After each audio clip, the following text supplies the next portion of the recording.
Eh bien, bonjour à tous, bien content de vous retrouver cette semaine encore, et j'espère que vous allez tous bien. Alors cette fois-ci, on rentre dans le vif du sujet, c'est le moment de détailler notre sujet principal, c'est lui qui a toute notre attention, c'est notre sujet donc, et c'est pourquoi je vais donc détailler, rectifier tout ce qui est rectifiable, puisque en fait, dans un premier temps, je fais un dessin rapide, relativement précis quand même, mais tous les détails ne sont pas là. Et la deuxième partie, c'est de poser un fond relativement foncé. Alors ça dépend des endroits. Ici, j'ai tenté en fait de mettre pas mal de foncé, de manière à ce que ça fasse la liaison entre les pierres. Mais ça va dépendre un petit peu de la façon dont ça va se passer. Et je voulais pas des pierres trop grosses, puisqu'en fait, vous voyez sur le côté droit, on s'aperçoit que, enfin, on voit pas grand chose parce que c'est tout petit, mais en grossissant la toiture, je m'aperçois que les pierres sont relativement petites, et pour donner un effet de grandeur, justement, faut pas faire les pierres trop grosses. Donc, je positionne au couteau le sens un peu de ces pierres, avec une teinte cette fois intermédiaire. Et puis, alors je cherche pas à faire pierre une par une, hein, c'est en mode impressionnisme, où je vais tenter de donner les sensations de pierre plutôt que de dessiner les choses pierre par pierre comme ça se faisait il y a quelques siècles. Alors, eh bien, l'épaisseur va m'aider là cette fois. Tout ce qui est couleur claire en principe est un petit peu plus épais, et les couleurs très claires sont très épaisses. C'est la prima, hein, la technique à la prima. On essaye en très peu de temps de former et de faire les choses. Alors je vais revenir là-dessus. J'ai posé une première couche pour donner cette sensation de pierre. Et mais c'est pas fini, il y aura des éclairages, et si malencontreusement on ne voit plus les ombres, bien qu'on les sente encore là derrière, eh bien je vais venir en reposer par-ci par-là. On est plus dans la suggestion des choses. C'est un tableau donc de style impressionnisme. Quand on regarde de près, comme c'est le cas ici avec la caméra, on ne comprend pas toujours bien ce qui se passe. Et c'est ça qui est assez étonnant avec l'impressionnisme, c'est que de près on voit un ensemble de tâches où on ne comprend pas toujours ce qu'on a sous les yeux, alors qu'en reculant de 2 mètres, 3 mètres, 5 mètres, hein, tout dépend en fait de la puissance de cette suggestion, eh bien tout cela prend son sens. Voilà, donc pour le moment, j'en suis pas encore vraiment là, je suis en train de poser les détails par-ci par-là. Donc là, une séparation sur le côté qui n'était pas visible auparavant, ce qui donnait l'impression que cette fenêtre était trop à droite, alors que maintenant, elle est au centre de cette façade, de façon à, voilà, on détaille un peu plus, hein, c'est un petit peu plus clair par rapport à ce qu'on avait auparavant. Ici, je viens poser une ombre. Voilà, alors n'hésitez pas à faire des ombres plus grandes en fait, puisque quand vous allez reposer les pierres qui sont dessous, vous pourrez à ce moment-là réajuster l'ombre. Pas hésiter en fait à travailler un petit peu de cette façon, ça permet d'être un petit peu plus à l'aise et de rectifier les choses au fur et à mesure. Voilà, à l'intérieur du clocher, on a les éléments que l'on voit pas en fait là ici. Hein. Alors aussi un petit conseil concernant les photos que vous prenez sur internet ou que vous faites vous-même. Faites des grandes photos avec beaucoup de pixels, de façon à pouvoir ensuite grossir la photo à l'écran. Ça vous permettra de voir ce qu'on ne voit pas quand c'est sur du papier. Donc là c'est ce que j'ai fait, j'ai grossi la photo de façon à ce que je vois l'intérieur, que ce soit net. Alors c'est important parce que quand vous faites des toiles un petit peu grandes, un petit peu importantes, on a besoin de voir ce qui se passe. Alors tout dépend évidemment sur quel degré de détail vous allez, mais si vous voulez faire un maximum de choses, prenez des photos avec un maximum de pixels. Aujourd'hui, c'est possible de faire tout ça. Et si vous travaillez avec des photos sur Internet, à ce moment-là, assurez-vous aussi de prendre un maximum de pixels. C'est possible de faire ça avec Google, par exemple, où vous sélectionnez les grandes tailles de photos. Comme ça, vous avez d'abord les grandes tailles, puis ensuite des tailles plus petites. Parce que si vous partez sur une photo trop petite, vous le grossissez, ça va pixeliser et on ne voit plus rien. Donc c'est dommage d'avoir fait une partie du dessin et puis que juste après, vous vous apercevez que les détails, vous ne les avez pas. Voilà, donc je vous conseille vivement d'abord de les faire vous-même. C'est quand même mieux dans le sens où vous allez partir sur votre propre message, vos propres informations, vos propres envies, que de le faire par quelqu'un d'autre. Sauf si vous trouvez que les autres font mieux que vous, ça c'est possible aussi. Mais globalement, il vaut mieux, dans l'idéal évidemment, je parle dans l'idéal, de faire tout vous-même. Bon, je dis ça alors que j'ai pris une photo internet. Donc, les photos internet, elles ont l'avantage de choisir des sujets qui sont loin de chez vous. Voilà, si vous voulez faire quelque chose qui est pas la porte à côté, à ce moment-là, évidemment, ça vient bien. Voilà, alors nous voilà à nouveau pour la suggestion des pierres. Je commence par éclairer petit à petit, tout doucement. Je ne mets pas la lumière tout de suite. Et puis ensuite, en troisième position, je pose. J'ai changé de couteau, je teste celui-là. Il est pas mal, puis finalement je l'ai abandonné après, un petit peu plus tard. J'ai préféré reprendre une pointe, ça me permet de faire un travail quand même plus fin. Alors ici, je suis reparti. Alors là par contre, en fait, j'ai tenu compte de l'ombre portée. C'est pourquoi je fonce beaucoup plus en fait cette partie-là. Puisqu'en fait, donc toute cette ombre-là est l'ombre portée de la tour qui est au-dessus. Donc les pierres, donc je vais les faire, mais sur quelque chose de plus sombre, de beaucoup plus sombre. Alors je parle souvent de la lumière de Provence, hein, c'est un fait connu. Elle est extrêmement forte. N'hésitez pas à faire des contrastes puissants. Chose qu'on ne ferait pas en Bretagne, par exemple, où il y a en théorie moins de soleil. Enfin, il y a moins de soleil. Même si ils ont du soleil avec des ombres fortes, puissantes aussi. Mais si on veut faire l'esprit en fait de la Provence ou de la Bretagne, à ce moment-là, on est obligé d'en tenir compte et de modifier en fait nos couleurs. Donc ici, je fais des contrastes assez forts, assez vivaces, des ombres. Là, j'ai un noir artistique, c'est-à-dire un mélange entre du terre d'ombre brûlé et du bleu outre-mer. Et je viens donner des nuances sur ce que j'ai posé juste avant. Alors aussi, ce qui est intéressant aussi, c'est de travailler avec les couleurs complémentaires. Doucement, mes ombres sont orientées mauve,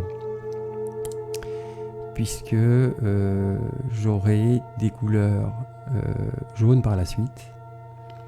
Et la complémentaire du mauve, c'est le jaune. Comme le vert, c'est le rouge. Bon, là, j'aurai pas de rouge sur ce coup-là. Mais il faut y penser parce que quand on peut les utiliser, ça améliore. Ça donne un style très vivant, très vibrant d'utiliser les couleurs complémentaires. Le ciel du bleu, s'il y a de l'orange quelque part, c'est la complémentaire. Donc on peut aussi jongler avec ça. Voilà, bon, c'est pas d'obligation absolue, hein, mais c'est pas un hasard si vous trouvez un champ de lavande à côté d'un champ de blé. Beaucoup de peintres utilisent cette méthode pour mettre en valeur à la fois leur mauve et leur jaune. Voilà, donc là ici, je commence la zone plus claire. Alors, toujours avec le couteau, mélangez pas trop. Sur la palette, mélangez pas trop. Mélangez par contre un petit peu plus ici, là, sur votre toile. Alors, évidemment, la vidéo est 2 fois plus rapide que la réalité. Sinon ça fait des vidéos assez longues, le temps de chargement sur YouTube est très long. Et puis je suis pas sûr que ça apporte plus que ça, parce que en allant vite en fait on s'aperçoit un petit peu mieux du travail, du principe en fait que j'essaie d'appliquer. C'est-à-dire ici de mettre des touches de couleurs un petit peu plus claires, mais qui va simuler cette toiture. Voilà, donc on part bien sur les couleurs sombres en premier, et on éclaircit pardon, petit à petit. Le but, c'est d'éviter d'être trop clair tout de suite. C'est comme si vous mettiez la cerise sur le gâteau alors qu'il n'y a pas la crème, quoi. Il manque quelque chose. Donc pour contrôler cette force lumineuse, allez-y relativement lentement, progressivement, voir si ça s'accorde, si ça va bien, et ensuite vous rajoutez vos clairs. Pas hésiter aussi à reculer. Quand on est devant la toile, on ne voit pas grand chose en fait. On voit bien les détails, mais on perd l'objectif général. Ça c'est embêtant parce que quelquefois on fait des erreurs et on s'en rend compte une fois que c'est fini. C'est dramatique, il faut recommencer. Surtout avec des grandes toiles. En fait, c'est le cas ici. J'ai fait une erreur. Je suis en train de faire une fenêtre. J'ai cru que c'était une fenêtre et c'est pas le cas du tout. Je m'en suis rendu compte après, je l'ai modifié, mais ce que vous voyez là, en fait, n'est pas bon. Parce que dans un premier temps, j'ai cru que c'était une fenêtre, là, ici. Alors aussi, vous voyez, un petit peu de rouge qui apparaît. Donc le rouge n'y est pas hein, du tout à la base. Et tout l'intérêt de la peinture, c'est d'essayer de faire plus beau, enfin entre guillemets plus beau là, que la réalité. C'est de lui donner, comment dire, une partie de vous-même en fait. Et si vous avez envie de mettre des couleurs alors qu'elles n'y sont pas, faites-le. Parce que tout l'intérêt de la peinture est là. C'est de faire quelque chose qui vous ressemble. Et l'objet que vous peignez est un peu un prétexte. Si vous voulez absolument faire la réalité, quelque part faites de la photo, mais faites ce qu'on veut, bien entendu. Mais tout l'intérêt de la peinture, c'est de pouvoir faire ressentir ce que l'on voit, ce que l'on sent quand on fait un tableau. Et quelquefois, et souvent même, n'hésitez pas à transgresser, entre guillemets, une règle, parce que bien souvent, quand on veut faire la réalité, quand on veut faire ce que l'on voit, bon, c'est pas une erreur, évidemment, c'est un choix, mais par contre, vous allez voir qu'au bout de 10, 20, 30, 50 toiles, 100 toiles, vous allez faire les mêmes choses. Et ça, au bout d'un moment, c'est une limite quelque part. Et cette limite, on la dépasse quand, justement, on commence à faire des choses qui n'existent pas, ou des couleurs, des objets, déplacer des éléments pour avoir une meilleure composition. Et tout ça, c'est important. Parce que là, vous allez vous exprimer, vous, personnellement. Et c'est tout l'intérêt. De savoir qui l'on est en matière d'art, en matière de sensibilité. C'est important. Voilà, donc la technique est la même. Pour revenir un petit peu à la technique, là, j'ai posé donc les ombres et j'ai enrichi les ombres avec d'autres teintes. Alors ce côté, la lumière, j'y reviendrai après en fait, pour l'éclairer un petit peu plus. Ah bah voilà, ça y est, c'est le moment. Je me suis rendu compte que quelques petites touches plus claires. Alors ça c'est important de faire des tableaux qui sont un peu plus sombres, de manière à faire évoluer cette lumière, mais doucement. Si vous allez trop vite, encore une fois, vous aurez un aspect fini, il va vous manquer des teintes intermédiaires. Parce que bien souvent on est pressé, on voudrait que ce soit fait vite, et c'est une erreur, il faut absolument se maîtriser, il faut y aller doucement quand même, procéder par étapes, sachant qu'on va revenir alors que ce sera sec, parce que ça sera possible de faire certaines choses, d'autres au contraire les faire tout de suite, parce que justement le mélange des teintes est souhaitable. Voilà, c'est en faisant cette partie en fait de ce mur que je me rends compte que ce que j'ai là, en fait, c'est exactement la même chose de l'autre côté. Et c'est pas du tout une ouverture. Quand c'est petit, on ne se rend pas toujours bien compte. C'est pourquoi la logique nous vient en aide. Il n'y a pas plus logique que la peinture. Il y a toujours des raisons pour tout. Même si des fois on prend le large avec la logique, mais on le fait volontairement cette fois. Mais sinon, on se rend compte qu'il y a des erreurs. Pourquoi c'est là? Voilà. Là aussi, c'est important de comprendre ce qu'on fait. Pas de refaire systématiquement. Je vois une tâche, je la refais. Non. Qu'est-ce que c'est? Qu'est-ce qu'on peint? Voilà des questions qu'il faut se poser souvent. Surtout dans les détails, puisque là, encore une fois, c'est notre sujet. Donc là, ici aussi, je repose des ombres plus foncées, à laquelle je rajoute des teintes un peu plus claires, toujours pour simuler cette toiture.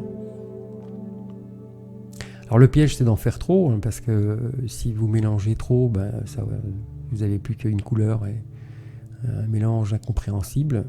Si vous ne le faites pas assez, ça va faire étrange aussi, parce que vous aurez des pierres trop grosses, ça sera, enfin des tuiles. Je parle de pierres depuis tout à l'heure, mais c'est des tuiles en ardoise qui seront beaucoup trop grosses, donc c'est pas réaliste, c'est pas crédible. Alors cette fois, je pose les ombres d'une manière marquée jusqu'au milieu, et je pose des lumières, là aussi, bien marquées au milieu. Et pour donner cet effet de rotondité, là, vous faites le mélange après, entre les deux couleurs. Alors d'abord, je cherche à poser la couleur un petit peu partout. Voilà, et une fois que c'est fait, je m'occupe de la liaison pour donner cette sensation que ça tourne. Voilà, alors là aussi, tout en redonnant donc un petit peu des ombres, un petit peu d'épaisseur, pour avoir un aspect... Sur la photo, c'est pas autant marqué, mais en peinture, il vaut mieux marquer plus que pas assez. Autant sur la photo, encore une fois, on la mettra pas en doute, parce que c'est une photo, c'est comme ça. Alors qu'un tableau, on va dire, tiens, c'est curieux, comment ça se fait que ça tourne pas énormément. Voilà. Donc là aussi, la lumière après coup, plutôt sur les côtés d'abord, un petit peu en épaisseur, et ensuite au contact, chercher un peu le mélange pour donner cette fois les lumières, et le mélange pour donner des couleurs intermédiaires. Voilà, là ça commence à se sentir. Voilà, donc sur le côté à droite, pas hésiter à faire quelque chose d'un petit peu plus lumineux. Et puis ensuite, doucement, vous cherchez le contact et vous refaites pratiquement toute la surface. Mais comme ça se mélange, en fait, ça va se mélanger d'une manière harmonieuse. C'est pour ça qu'il ne faut pas hésiter à faire plus sombre. Parce qu'en réalité, les sombres, on aura peut-être du mal à les conserver jusqu'au bout.